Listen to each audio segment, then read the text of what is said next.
Hare Krishna, dear devotees. Thank you for your kind association. We shall continue our discussion on Srila Prabhupada's Lilamrt. Before we start, let's have Mangalacharana prayers. Om Ajnanatirmirandasya Jnananjana Shalakaya. Hare Krishna, dear devotees. Thank you for your kind association. We shall continue our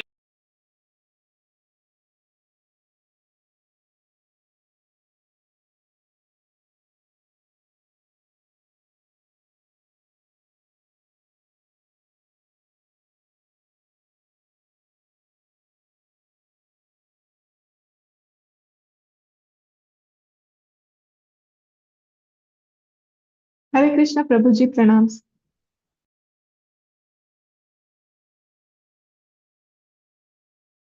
Hare Krishna, Prabhuji, not able to hear.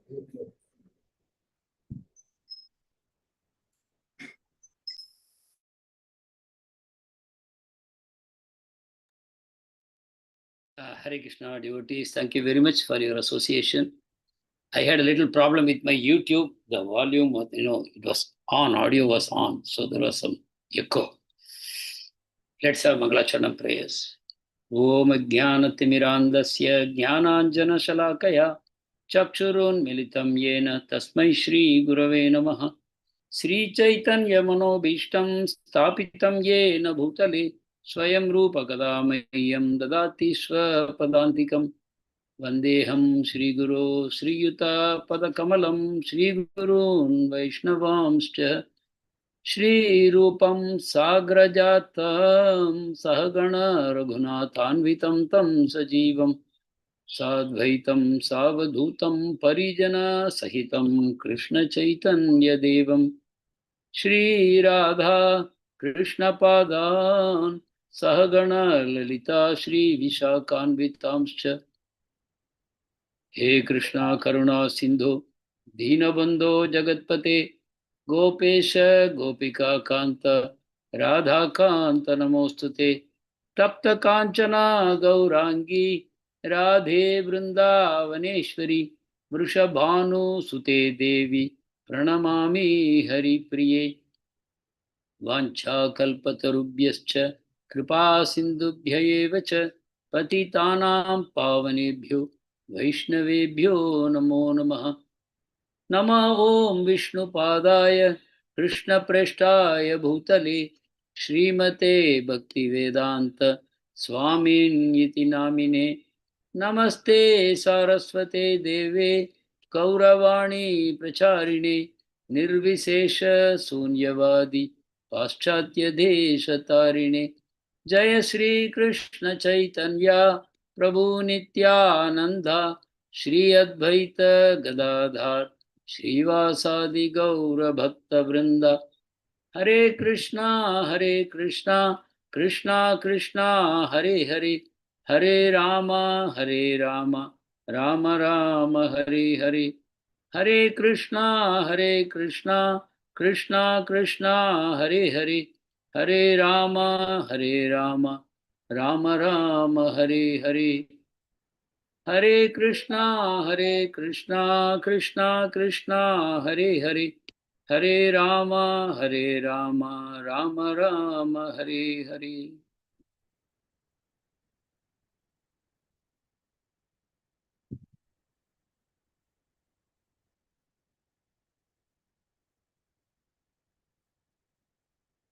Hare Krishna. Dear devotees, once again, I warmly welcome you all for today's session. We are into Srila Prabhupada's Lilamrt, and we are almost nearing the closure. This is the last chapter of the penultimate book of 7 volumes. We have just 1 volume left. So we are quite close to the final pastimes of Srila Prabhupada. But then it doesn't look like that. Many amazing things are happening. So we are discussing how Srila Prabhupada was dealing with the problems of both Vrindavan and Bombay. How in both the cases there were very serious challenges, and how Srila Prabhupada was overcoming these things.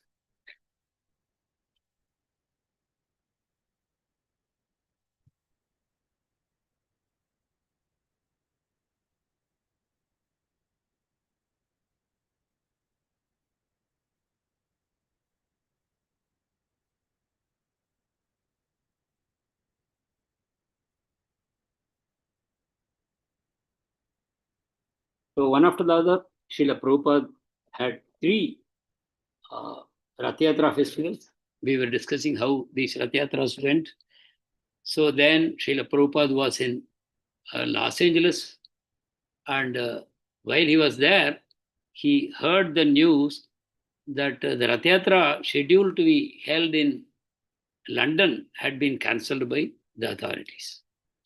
So Prabhupada was very disturbed by this news, because that was a later part of July, just before going back to India. He was going to attend the Rath Yatra, but they had cancelled it. The reason was, the official said, the previous year's parade had seriously interfered with traffic. We know when a Rath Yatra is there, there will be interference on the traffic. But then the police are supposed to manage.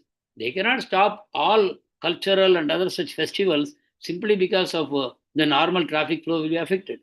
This is happening once in a while, and it's an important religious cultural festival. So it is for the police to manage, and they have given the permission also. But this time they said no, because last year we could not handle it. So Prabhupada insisted that the devotee should protest, that this ruling is not reasonable. It is religious discrimination, Prabhupada said, because at least in the Western countries, unlike in India, they try to be secular with regard to minorities, that they want to follow their religion. But Prabhupada also said, approach the sympathetic Indians and through them the ambassador, and ask the ambassador to speak to the Queen so that the matter can be resolved. And Prabhupada said, in Melbourne, the chief of the Christian church, you will remember last week we discussed that, he said Christians should not be alarmed by the Krishna consciousness movement. He had only said it is only awakening us. We have gone too much on the materialistic side, but actually it is asking us to turn more spiritual. So he said we should welcome this Krishna movement. So Prabhupada said, if the police are objecting, then are they stopping the whole Rath Yatra ceremony? And Prabhupada said, what is this? How can they do it? Simply for some technical mistake, now they will stop our whole religious ceremony? Then Prabhupada immediately Prabhupada came with an alternative. Prabhupada said, if the city corporation continues to prohibit the parade, you create a Rath in front of Hyde Park. You know, it's a very famous park, Hyde Park in London. He said, you make a Rath and put it there, stationary, it won't move. Why it is not moving? If people ask, it will have wheels and everything, but it will be fixed in one place. If anybody asks, he will say, government is not permitting. So Prabhupada said, keep it there and hold the ceremony. What you do, bring the deities, put them on the Rath. From the Rath, you take them in a palanquin. Rath will remain. You carry them in the palanquin in the same Rath Yatra route and to Trafalgar Square. So Prabhupada said, take the deities to Trafalgar Square. Rath will remain, it will not move. So they cannot have objection. You will just carry the palanquin. In this way, take police permission. So Prabhupada said, first you protest, then you give this option. They cannot object. But people should see the Rath, and people must know that the rascal police government has stopped it. Because last year the people have enjoyed it a lot. This year, why it is not happening? They should know that the government has stopped. Not that we are not capable. We have the Rath, but the government is stopping. So Prabhupada wanted to make a strong protest. Prabhupada repeated the instruction several times, which means he was very disturbed that this is happening. If it happens in London, it will happen in other places, one after the other. So the whole process of distributing Krishna consciousness throughout the world through this very high visibility program of Rath Yatra, there will be a problem. So Prabhupada said to his followers, my Guru Maharaj used to say, one who has got life can preach. So the symptom is, if you have life, you can preach. If you don't preach, you are dead. Like the Prabhupada said. Dead man cannot preach. So you become with life, not like dead man. He's telling his American followers. Just like all my God brothers, they are dead men, Prabhupada is telling. and therefore they are envious of my activities. They have no life. If you want to make an easygoing life, showing the deity, earning some money, and then sleeping, then it is a failure movement. So Prabhupada said, ISKCON should be always alive, and the people in the movement should be alive. It should not become a dead movement. So you have to fight. So Prabhupada could not bear to hear that such an important festival was being stopped. Prabhupada said, we will follow all the rules, but we must have the festival. You put all the rules, we'll follow. Last year, in the open sunshine, thousands, tens of thousands of people stood in Trafalgar Square for 3 hours, and they don't go to church, Prabhupada is saying. So they have been there, they have seen something is there in ISKCON. Otherwise, why so many people will show interest? Then Brahmananda Swami said, yes, just like in the San Francisco paper, they admitted this is the most popular festival. In San Francisco, after the Rath Yatra, the newspaper wrote, this is the most popular festival of San Francisco. So Brahmananda Swami said, Prabhupada said, 15,000 people attended my lecture in San Francisco silently. So they are seeing something important in our movement. But sometimes some parties do not want us to go on without objection. Or they are afraid they will be finished. So like the Prabhupada said. So now the time has come for Prabhupada to leave Los Angeles. That time also Prabhupada said, whatever standard I have introduced, please continue that.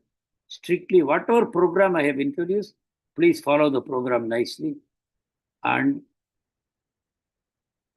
remain strong, remain cooperative, follow the simple program what I have given, and your success will be guaranteed.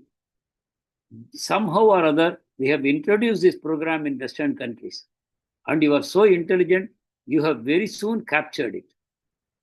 You stick to the standard, then your life is successful. It is not at all difficult, but don't deviate. This is a lesson for all of us.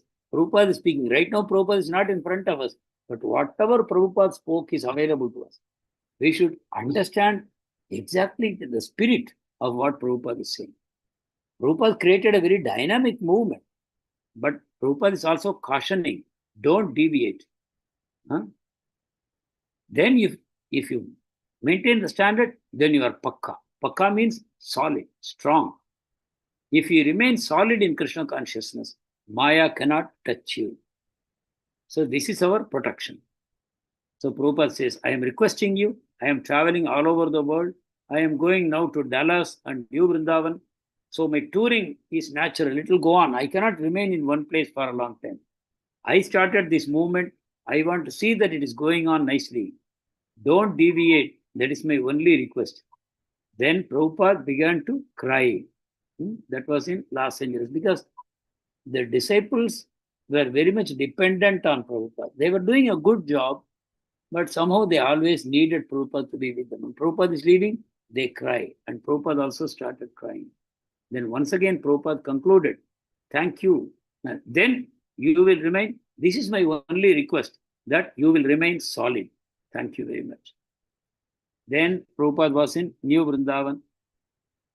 And suddenly one letter had come from Karandara. If you remember, Karandara had earlier written to Prabhupada that we are not yet ready for inauguration of Krishna Balaram temple. Krishna Balaram temple is our Vrindavan temple. Prabhupada is inviting everybody. This 1974 Janmashtami, our temple will be open. Like that, he has invited both his own disciples, sannyasi disciples, and also prominent people across the world. Please come and join us, like that. But suddenly, Karandara, the newly appointed GBC for India, he was writing to Prabhupada saying, I am afraid we are not able to make that date. Lot of work is pending, like that, he wrote. So Prabhupada became somewhat worried. So Prabhupada said, the festival must be gorgeously done. It should not be poor.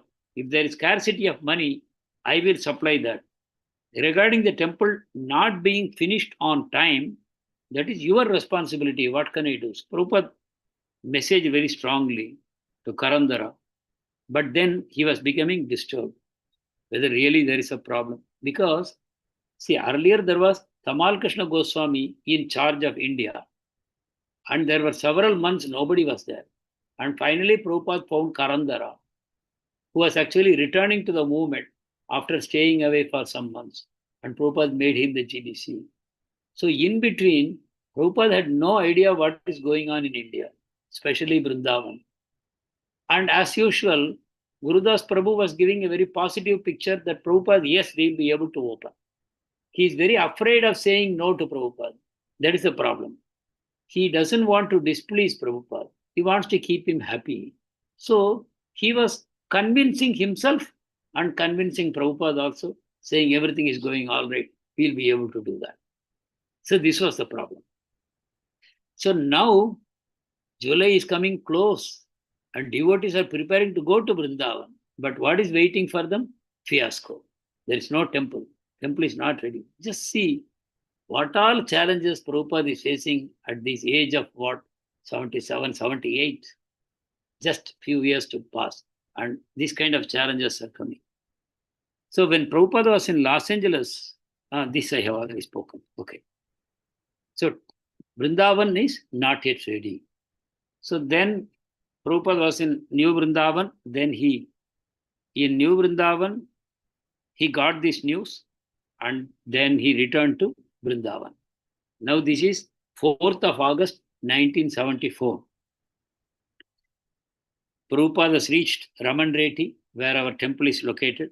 A group of devotees welcomed him with kirtan and flowers. Then Prabhupada started walking towards the temple. 25 devotees from abroad have already reached.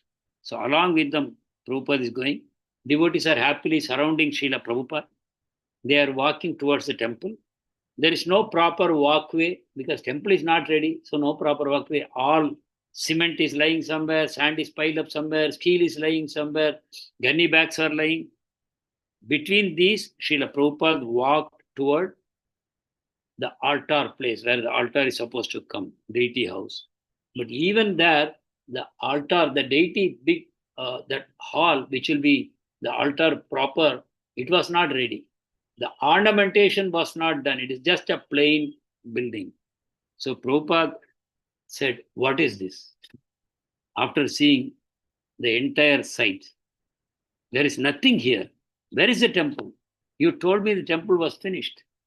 Now Gurudas Prabhu, Surabhi, who is the architect, Gunarnava Prabhu and others, they were directly responsible, but they could not open their mouth to Prabhu. Their faces went white. Prabhupada is so angry. Prabhupada was furious. How can you open this? The visiting devotees, some 25 devotees have come. They are also speaking to themselves. It is not ready. How can we open? An incomplete temple like this, how can we open? One devotee said, but Prabhupada, devotees from all over the world are coming. Immediately Prabhupada said, stop them immediately. There will be no opening. So like that, Prabhupada burst the bubble. Up to now, there was a bubble only. Yeah, we'll open. Now Prabhupada burst the bubble. And people were frightened of the anger of Prabhupada. And devotees surrounding him now, till now they were so happy, but now they are all no longer happy. And Prabhupada said, you were going to open this temple? With so much sarcasm in his voice, Prabhupada said. In between, one devotee, Harikesh, he is also a Maharaj. He had come from Japan. He said, the altar is ready, Prabhupada. We can install the deity. And he started like that. Prabhupada said, you cannot open this temple. This temple is not completed. Prabhupada shouted. And then Prabhupada walked into his house. You remember, Prabhupada's house was constructed first. So Prabhupada walked into his house, followed by these Vrindavan managers and a few other leaders. And at this point of time, people were happy if they can keep a distance from Prabhupada. Nobody wanted to be near him.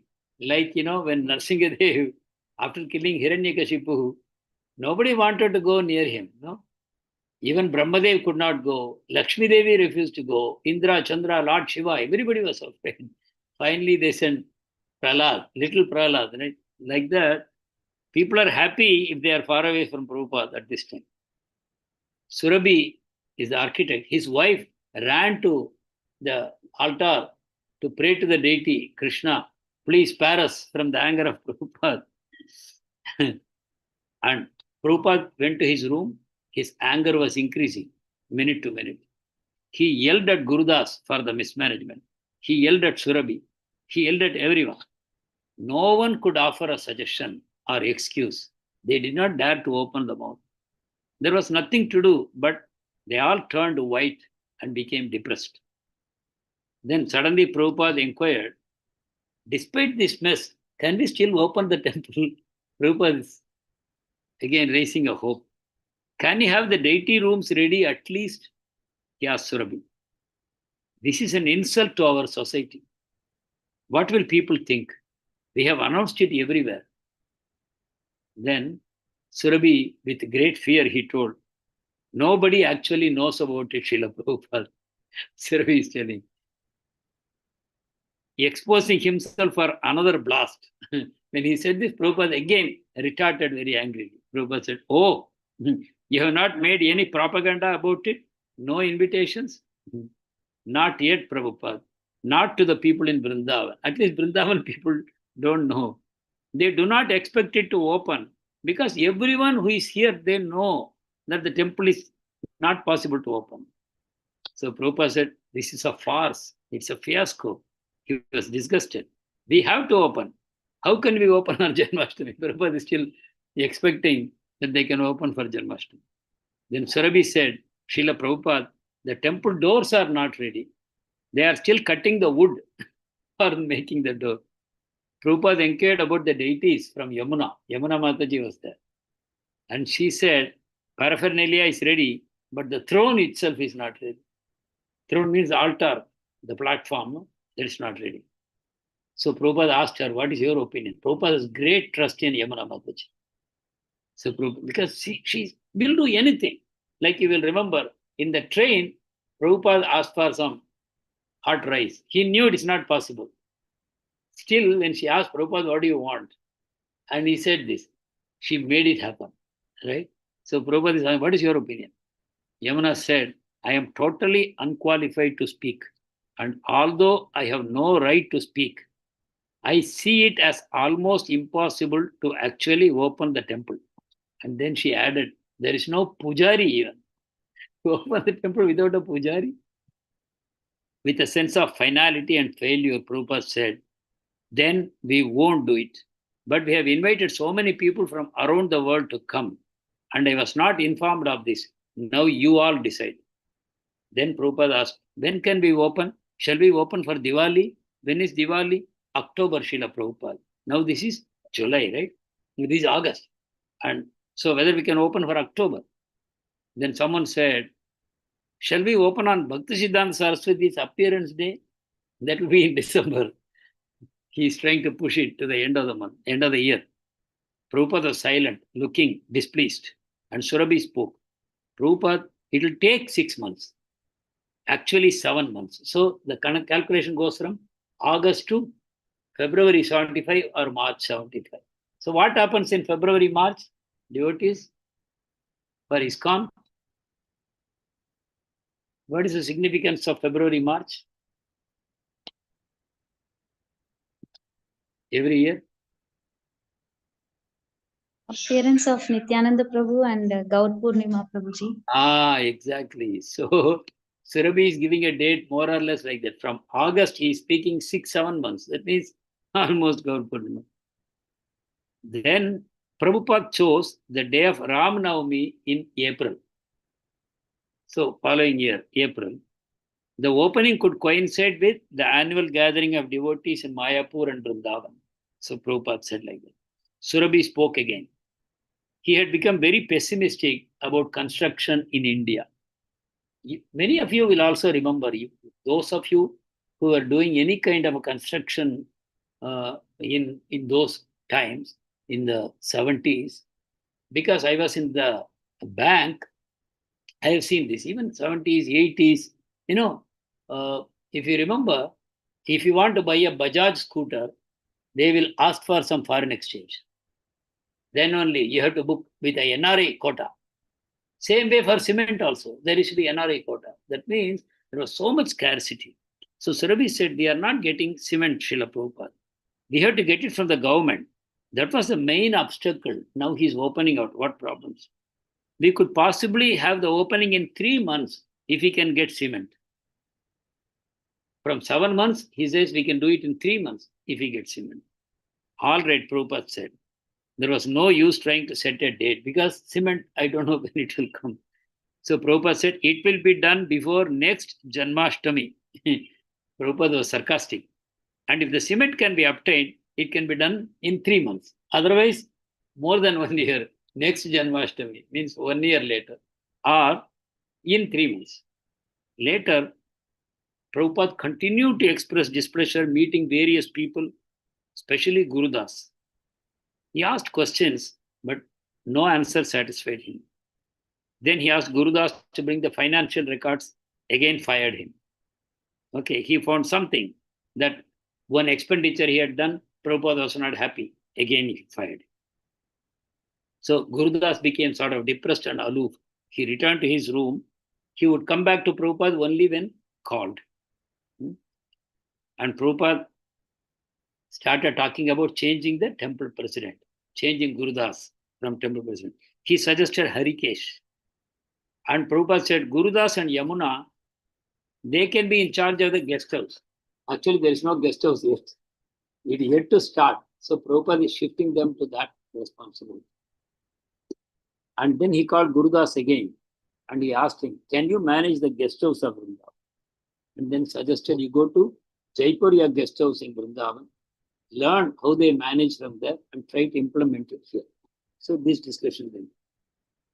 Then Prabhupada was putting pressure on Surabhi the most, because now next to Gurudas, it was only Surabhi. So now Surabhi takes all the responsibility. Prabhupada would call him again and again throughout the day. Why are the deities' doors not yet installed? Prabhupada. He will say, I am trying, Srila Prabhupada. There are so many things to do. Prabhupada said, never mind. You have to get it done. These people are all cheating you. These contracted people, they're all cheating you.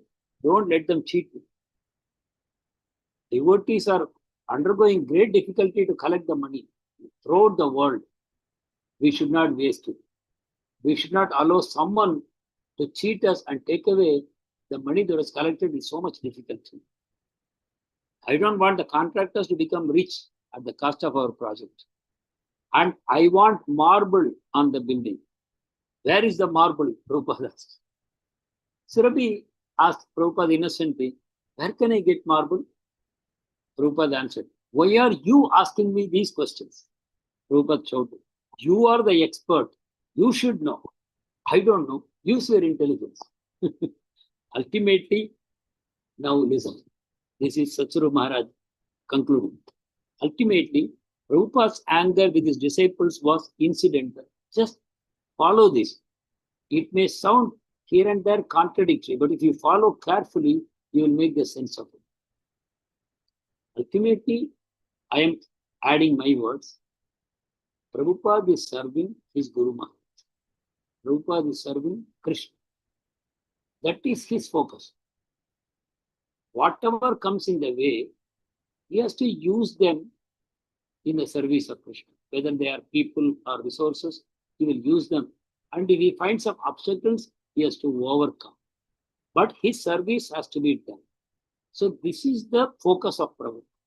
So if it requires anger, that anger will come. It will manifest. It will not be artificial anger. It will be real. It will burn people. It will singe the hearts of people. It's real anger. But the anger is against the obstacles. Anger is to clear the path so that the project will be completed. So you have to understand, spiritual master can be like a thunderbolt. Are we ready? Honestly, many of us say, yeah, I want a spiritual master like Srila Prabhupada. I wish I had been there. I could have taken initiation from Prabhupada. But just try to understand what his disciples were going through. They had surrendered everything in the Western world. They had come to India. And they had to deal with all kinds of problems in India. But still the spiritual master is not appreciated. Spiritual master is sarcastic. He's putting them down. He's scolding them, shouting at them. This is what is happening. So Satsvarupa Maharaj is right. Prabhupada's anger was incidental. The reaction due for them for their foolishness. So he's right. They had acted foolishly. How? At least they could have told Prabhupada what the problems are. Prabhupada always says, tell me your problems. Who is going to solve your problems? I am going to solve. Tell me your problems. So they had been foolish. It was also, the anger was a way of instructing them and testing them. So this is the way a devotee should go. This is an instruction. This is testing. If you become moody, angry, your false ego becomes hurt, and you run away, then you are not taking the benefit of having a spiritual master. A spiritual master is there to chastise and correct the disciple, and which Prabhupada is doing very sincerely. Prabhupada is nothing against persons. Prabhupada loves everyone. We already know. Cannot have any doubt about it. So when Prabhupada is angry here, we should know it is for the good. But you should not think it is an artificial anger. It's a real anger. Okay? So deeper was Prabhupada's transcendental impatience and frustration that his devotional service in Vrindavan was still not manifested. Prabhupada wants a nice temple for Krishna in Vrindavan. That is not manifesting. That is his deep frustration and anger. His service. He wanted a wonderful temple for the glory of Krishna conscious movement. A temple that will establish Krishna all over the world. It was an offering to his spiritual master, and he had promised it to Krishna. Still, it was not complete. And as for Prabhupada's disciples' failure to do the job, Prabhupada had to take the burden. If disciples don't do their instruments, so burden is taken by Prabhupada. How can you blame the instrument? So sincerely, Prabhupada is taking the burden and the agony of the failure. His disciples were instruments in the service. If the instruments did not work properly, then Prabhupada suffered. Just as when one's arms and legs don't function, the whole body suffers. His disciples' failure was his loss. In this way, he felt transcendental lamentation. Prabhupada's disturbance, though transcendental, was real. It was not artificial or posing. Nor could the now, this is an important takeaway for us. Please listen. The devotees cannot cheaply cheer up their spiritual master. Apparently, some people try to do that. Like Gurudas Prabhu was always saying, yes, Prabhupada, we will open it. And somebody saying, yeah, the altar is ready. We will install the deities. Trying to cheer up. Right? And here, Satsvarupa Maharaj wants, the devotees cannot cheaply cheer up the spiritual master. For Prabhupada's disciples to properly assist him, they are all Prabhupada's disciples. Right? The whole Parampara system. ISKCON founder Acharya, and he is our Siksha Guru. So we are all his disciples. Right? Prabhupada's disciples to properly assist him, if you want to properly assist Prabhupada's mission, they must understand his transcendental mood and serve him accordingly. Prabhupada wanted practical, down-to-earth service from his disciples. So we have to understand this properly. Our service should be down-to-earth and practical. At the same time, we should be humble. We should not offend people. We should not create ill will and non-cooperation, but we should be down to earth. The service should actually happen, but we should do it in the best possible way. So that's what he said. The devotee should not expect to serve the Guru sentimentally, but the devotee should work hard. Devotional service is dynamic. Prabhupada wanted his disciples to help him with the projects to serve his Guru. If the projects are successful, they will save the world from misery. So Prabhupada is trying for the whole world. So our service should be sincere. We should be ready for hard work, not some sentimental stuff. Right? So now, cement problem continues. So Surabhi, Gunarnava, Tejas, they are all meditating how to get cement. This is like meditating on Krishna. Meditating on cement is like meditating on Krishna. Prabhupada has told already. You are doing the service for Krishna. So you are meditating about cement is actually service to Krishna. It is pleasing to Krishna. Okay, so they are meditating. No cement was available in the whole of India. Month after month, they are waiting for government permission. Daily, from the time of Prabhupada's arrival, every day the disciples are going to Mathura, not in Vrindavan, Mathura, to see if cement, even a few bags are available. But they were cheated. They first got 20 bags of cement. It was all mixed with other material. Looks like cement, but it's not cement. They tried constructing a pillar, but after 4 days, the pillar collapsed. So, but finally, in the presence of Prabhupada, cement started arriving, genuine cement. And enough came for completing the work. And devotees were sure that this happened only because Prabhupada is here. Otherwise, it will not happen. Prabhupada is not going out, but the devotees are certain the presence of Prabhupada has brought the cement to us. Like that. So whatever cement needed, it came. And Prabhupada appointed Gunarnava, count every bag of cement and give me a report. So from 8 in the morning until 9:30 at night, cement kept coming on trucks. The cement, which appeared to be not available in the whole of India, the government permission was not forthcoming. The few bags they got from Mathura were contaminated. They are not good. In this situation, suddenly all the cement for the project is arriving in one shot, morning to night. Each truck with 4 coolies carrying the heavy bags on the back into the storage shed. So the storage shed was getting filled up. Gunarnava stood all day with pen and pad and noting down each bag.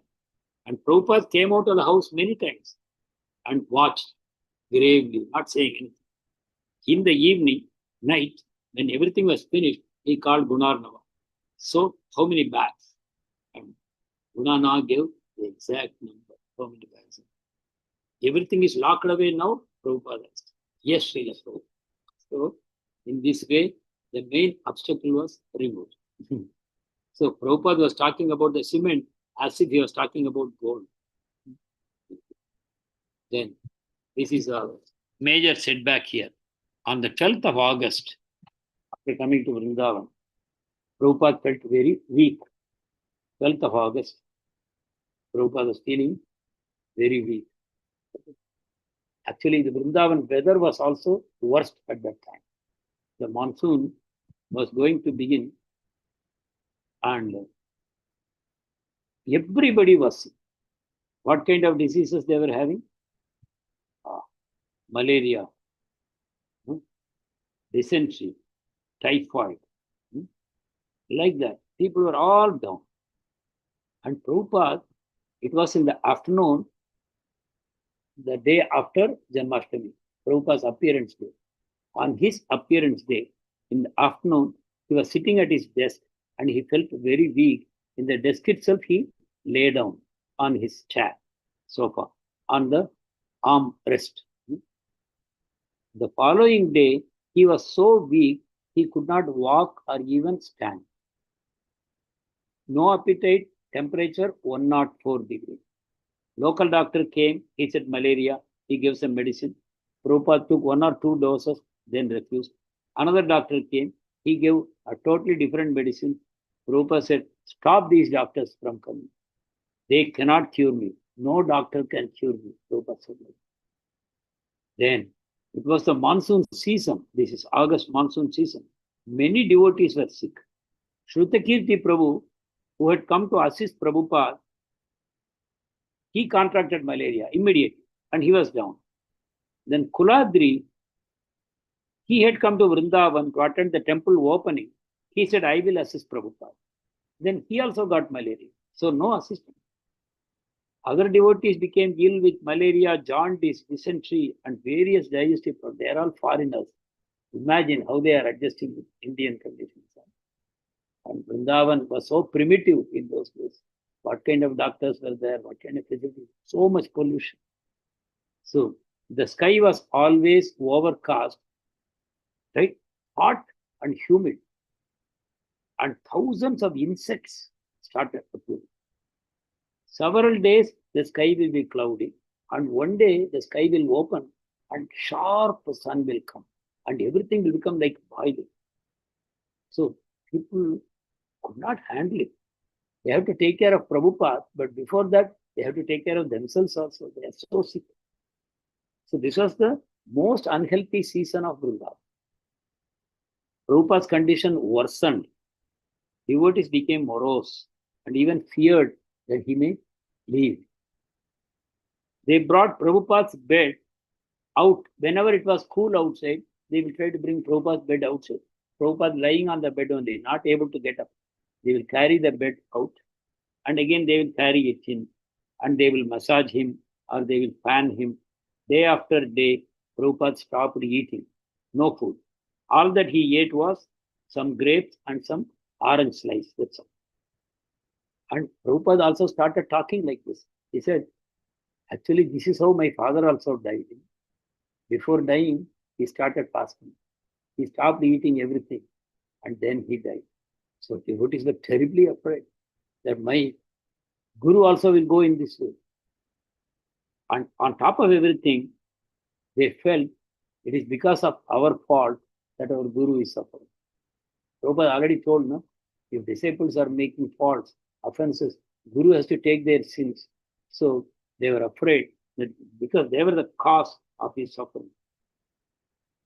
The disciples started going to the Goswami's samadhis and praying, please make our Guru well. Please cure him, like that. One evening, Harikesh Maharaj was sitting outside Prabhupada's room and chanting continuously Kirtan, Hare Krishna Kirtan, softly. Prabhupada liked it very much. He said, this Kirtan is what actually gives me life, nothing else, only this Kirtan. Then after that, all the devotees in turn, they started sitting with Prabhupada and doing Kirtan. And Prabhupada then explained that my illness is due to the sins of ISKCON leaders. 80% of them are not strictly following the rules and regulations. Prabhupada. Even in Vrindavan, some of the devotees are not regularly rising at 4 a.m. It's a message to all of us. Regularly rising at 4 a.m. is important for Prabhupada. Since Prabhupada was speaking little, he had only briefly mentioned this cause of his illness. But it crushed his disciples. Just in passing, Prabhupada mentioned that they are not following, they are breaking the rules. Even the leaders are breaking the rules. They are not even waking up at 4 o'clock. They felt guilty. Each disciple will have to say for himself. Right? Each disciple has to do introspection. But in a mood of, oh God, what have we done? All the disciples immediately became very attentive to rules and regulations in Vrindavan. In the morning Bhagavatam class, devotees will lecture regularly and they will discuss from Prabhupada's books. At the time of initiation, they were reading this from the books of Prabhupada. At the time of initiation, Krishna removes the disciple from all karmic reactions of past sins. At the time of initiation, the reactions of past sins are taken away by Krishna.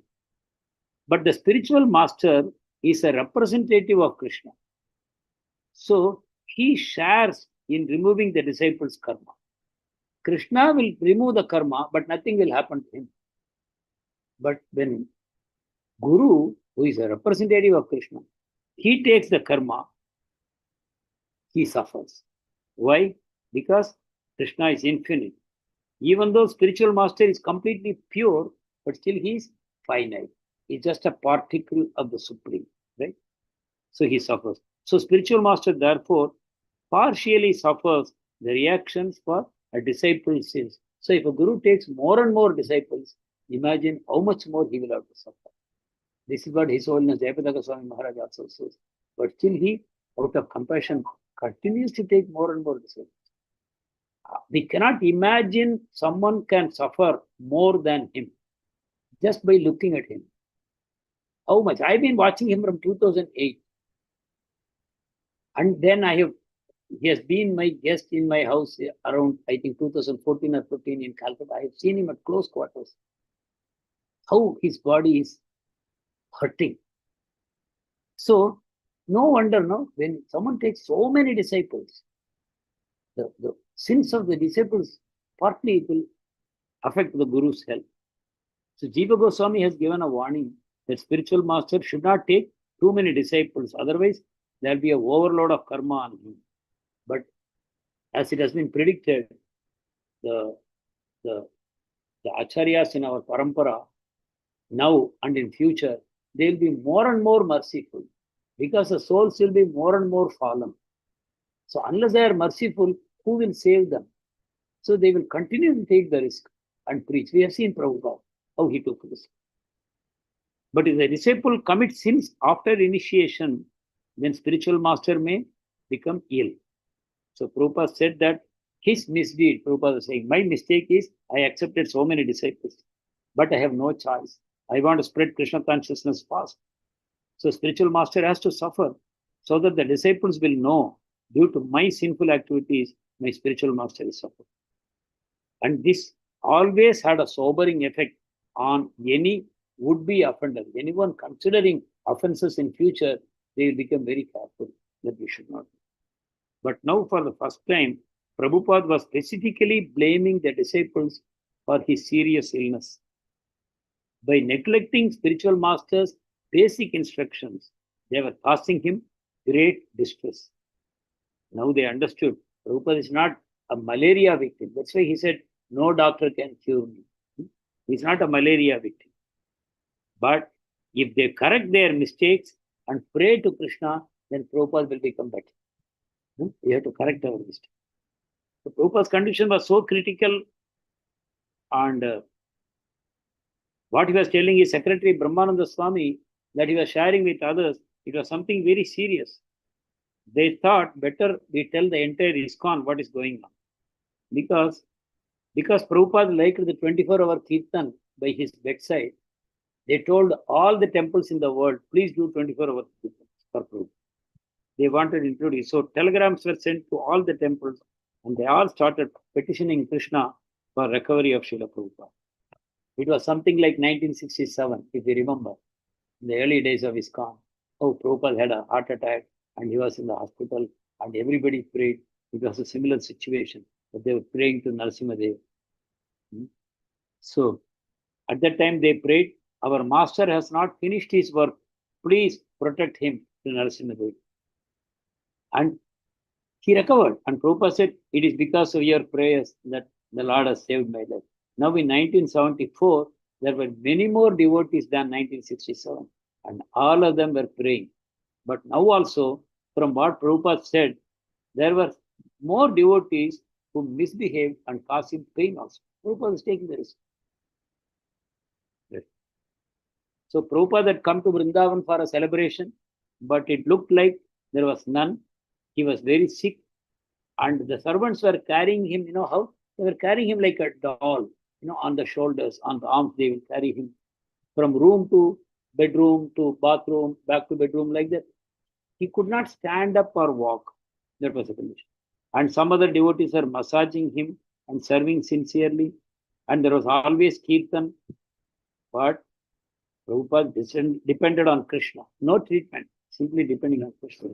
And waiting to get better so that he can go back to his work of serving Krishna.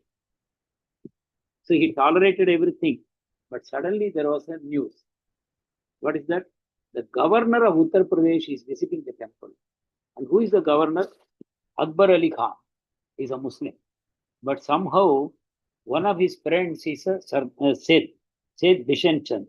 Maybe he is from Rajasthan, something. He is a friend of Prabhupada. So he made the governor come to visit Prabhupada. The moment Prabhupada heard that governor is coming, he said, this is the best time to approach him for getting steel, cement and everything. Government permission we need. So Prabhupada said, I will meet him.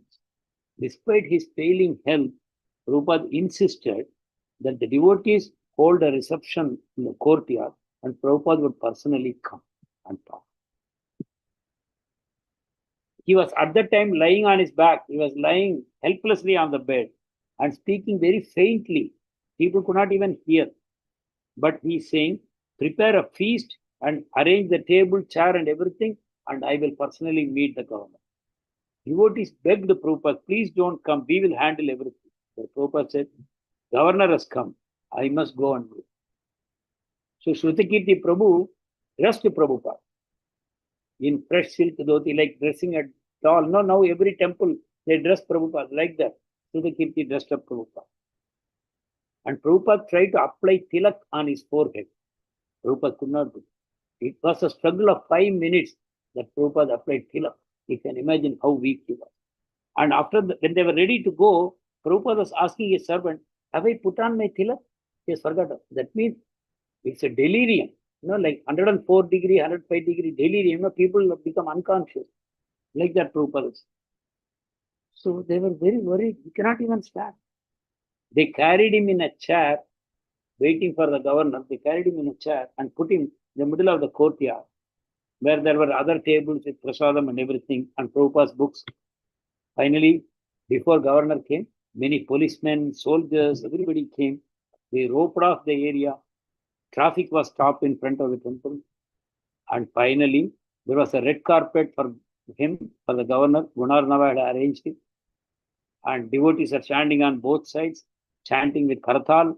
The coming governor is a Muslim. Karatal, Mridanga, everything. Finally, governor arrived. Surabhi garlanded him. Immediately, he removed the garland and he came to Prabhupada. And Prabhupada stood up. Devotees were amazed.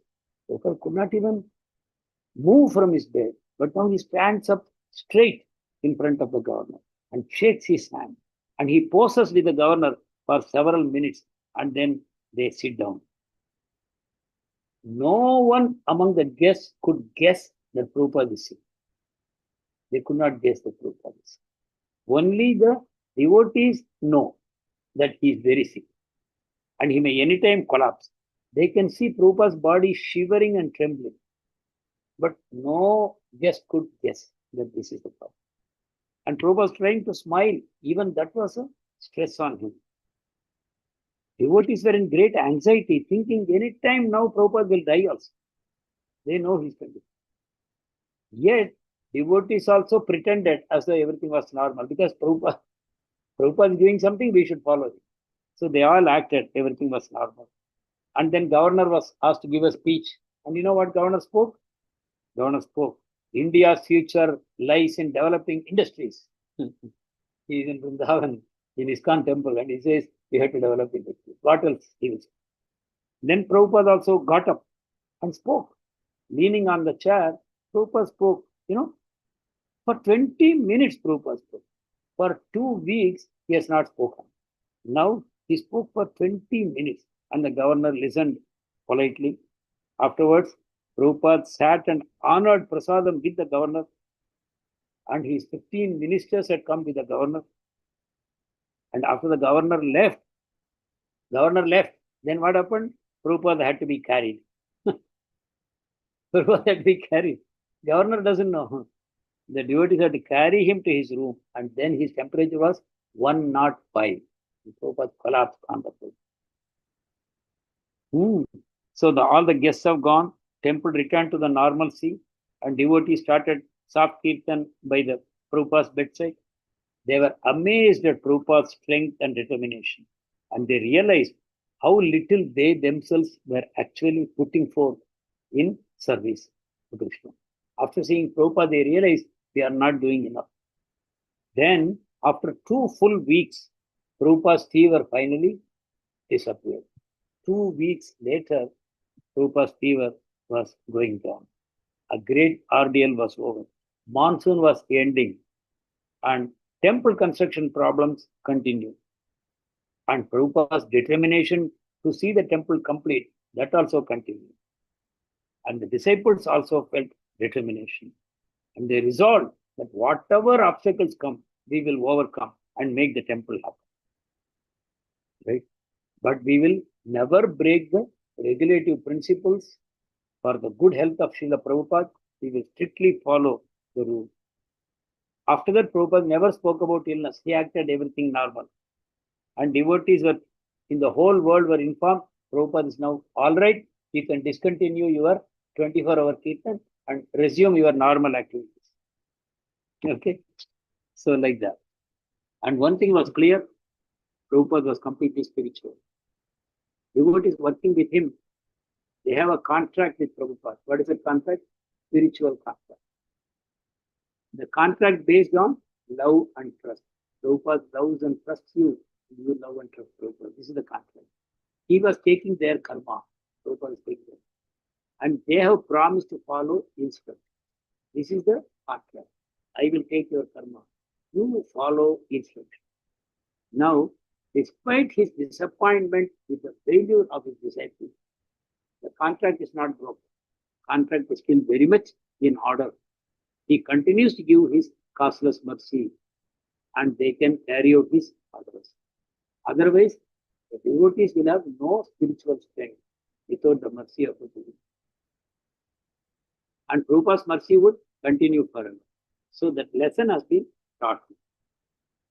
So now Prabhupada started his translation for 2 weeks, no translation. Now, yes, resumed. Chaitanya Charitamrita translation is going on. He started with the dictaphone. Initially, his voice was very weak, but within 1 hour, the voice was very strong. And he was translating very fast now. Chaitanya Charitamrita translation. They're catching up now for the 2 weeks delay.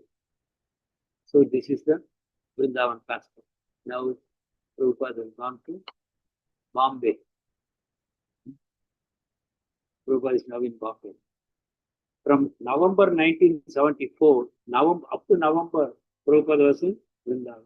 November, he went to Bombay and he stayed there till January 1975. Such a continuous stay. Nowhere in the West, Prabhupada stays like that. When temple open means 3 days, 4 days gone. Even 2 days, even 1 day. But here, he is staying for November to January. And Prabhupada is persistently and patiently trying to get NOC. Because without NOC, he cannot start. So Prabhupada is trying for it. And Giriraj is very encouraged that Prabhupada is personally taking interest in these matters and standing shoulder to shoulder with him. So devotees also develop the mood that we have to work hard. Now here, some important messages are here. And possibly we won't have time today. We will take it up next week. So these are very valuable lessons for us. Because some of us may be engaged in some project, or some of us may be somehow trying to serve Srila Prabhupada by distributing his message, by giving classes, or doing some menial services in the temple. Whatever we do in the mission of Prabhupada, a certain mood we have to cultivate. Whether it is a project you are executing individually or with a team, or you are engaged in other normal services, there has to be a certain mood of a devotee. That is discussed here, and possibly we will take it up tomorrow. Prabhupada has written in Bhagavad Gita, one has no goal in life, listen carefully. One has no goal in life except acting in Krishna consciousness just to satisfy Krishna. There is no other goal. There is no personal goal, only to satisfy Krishna. And while working in that way, one should think of Krishna only. So take the 2 sentences together. One has no goal in life except to serve and satisfy Krishna.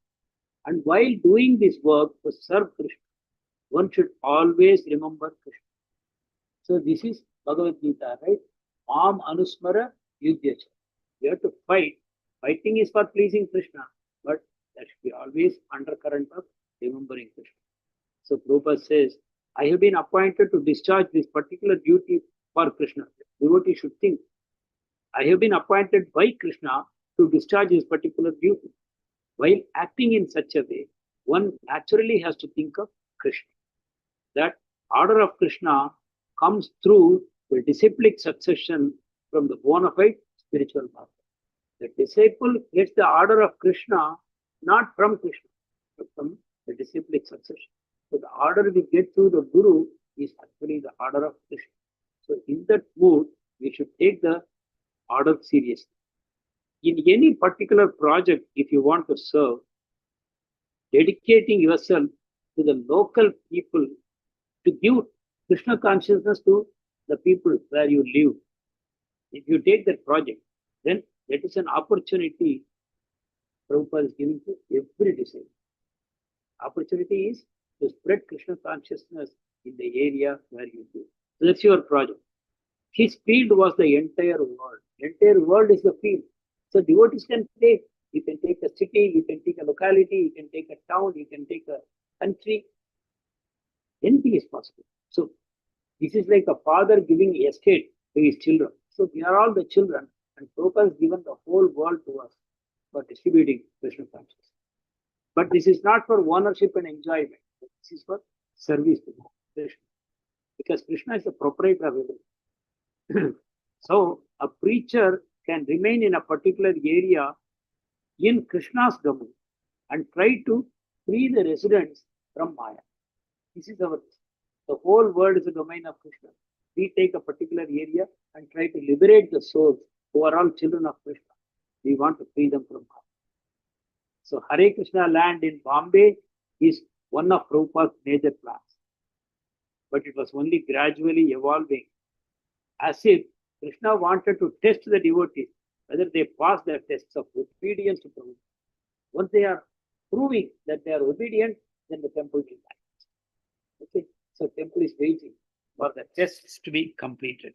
So right now, Prabhupada is busy about how to get the NOC. So to get the NOC, Prabhupada is initiating some steps. What are these steps? Number one, devotees are living in huts. Devotees have built some huts because they have no place to stay in the property. Even though there are many flats there, they are all occupied by tenants and they cannot be evicted. You cannot demolish the building, you cannot evict them, nothing is possible. So finally, Prabhupada asked a friend, Sethi, he's a life member and a good friend of Prabhupada, he's a contractor. He told him, please build extra floors on the tenement buildings. And Sethi built the structure, and the brahmacharis and temple devotees, they all moved there, and all the huts were removed. So one objection of the corporation was removed. One objection of the police department was removed by getting rid of all these thatched huts. Now devotees were all properly housed. Next objection was that there will be nuisance from the bhajan. Huge noise will be there. Surrounding areas will be disturbed. Then Prabhupada went to them and showed the plans for the temple. Huge temple, huge restaurant, huge multi-storied guest house, huge hotel, like that. And Prabhupada said, in such a huge building, here is the altar and the kirtan will be here. Do you think the noise will go outside? Then the corporation could see the sense of it. They said, no. Then that objection be withdrawn. This it will not be a nuisance. So like that, one by one, and they had some demands. When you build a temple, what will be the passage for the tenants? How they will move? So you have to provide a way for them to go, because the buildings are at the back, temple is in front, tenements are at the back. So you have to provide a way. So one by one, very patiently, determinedly, Prabhupada removed the objections one by one. And they were getting close to the NOC. So Prabhupada said, I am ready to stay as long as required. He told Giriraj and Sethi, I will support you to get these jobs done. Okay. And simultaneously, daily visitors were coming to the temple. You see, Radha Ras Bihari is already there. Daily 600-700 people are taking darshan. And when they had Janmashtami, thousands of people had come. Many thousands of people came for darshan. So the place has already become very famous and popular, right? Even though there is no temple. So this is going on. And suddenly the NOC came. So the work could start. Then Prabhupada told Sethi, please start construction. There should be some construction every day. At least put a few bricks. Start a compound wall. When they build a compound wall, some gundas will come and break a part of the wall. But Prabhupada said, never mind. Keep building. So Prabhupada said, work must begin. And whether you have enough men or bricks or not, even little by little, so that everybody will know work is going on. So this is Prabhupada's plan. Okay. So rest of it, what is happening in Bombay and what developments are happening in Vrindavan. And then in between, Prabhupada goes on a world tour. All these things we will see next week. So thank you very much, devotees. Vancha kalpatarubhyascha kripa sindubhyevacha patitanam pavanebhyo vaishnavebhyo namo namaha. Ananta Koti Vaishnava Vrinda ki jai. Srila Prabhupada ki jai. Satsvarupadas Goswami Maharaj ki jai. Hare Krishna. Hare Krishna, Prabhuji. Thank you so much, Prabhuji. Just got reminded recently. I've been hearing your Bhagavad Gita. I've been once again hearing everything, Prabhuji. In that Mhm. Brahma